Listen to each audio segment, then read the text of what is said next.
आजचे प्रश्न लय गंभीर आहे. तो महाराष्ट्रात आया बहिणींनो मी फिरत असतो, अनेक घटनांना वाचा फोडतो. तुम्हाला सगळ्यांना या ठिकाणी उल्लू बनवलं जातं. मताचा 10,000 5,000 रेट लावून विकत घेतलं जात. अरे आपल्या झोपडीकडून बघून ते म्हणतात यांना तर आम्ही 10-5 हजारामध्ये विकत घेऊ. निवडणुकीच्या काळात आपली हे लायकी काढतात. खूप गंभीर आहे आया बहिणींनो, खूप गंभीर आहे. 4 लेकर रमाईने गमावले पण त्याची जाणीव आपल्याला नाही. आज मताची बोली लागली जाते. कुठं 10,000 मत, कुठं 5,000 मत, कुठं 3,000 मत. आणि ते मत घेतल्याशिवाय आपण मतदान सुद्धा करायला बाहेर पडत नाही. बिकट चाललंय.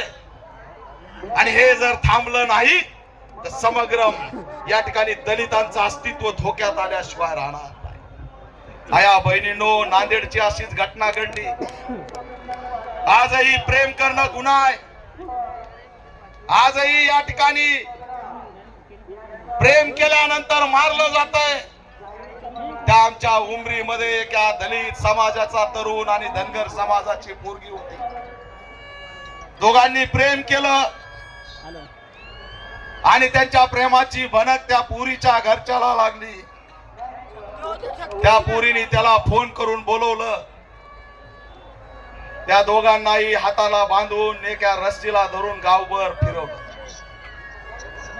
त्या दोघांनाही हाताला बांधलं पाठीमागं आणि गावभर फिरवलं. त्यांना गावभर फिरत असताना मोबाईल मध्ये शूटिंग झाली.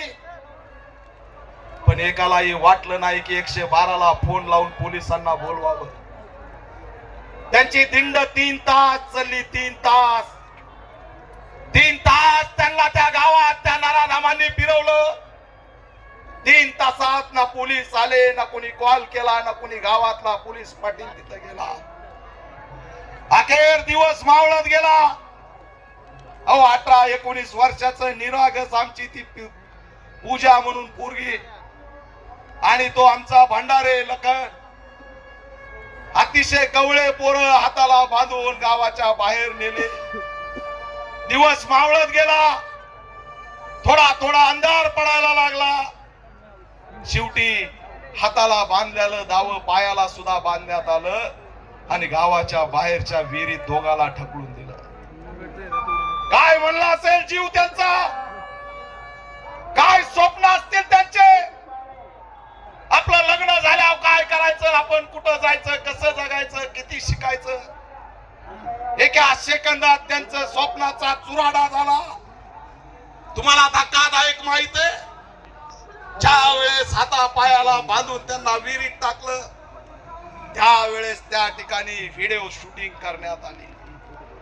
दिवसभर एकही कॉल गेला नाही, एकही मीडिया आली नाही.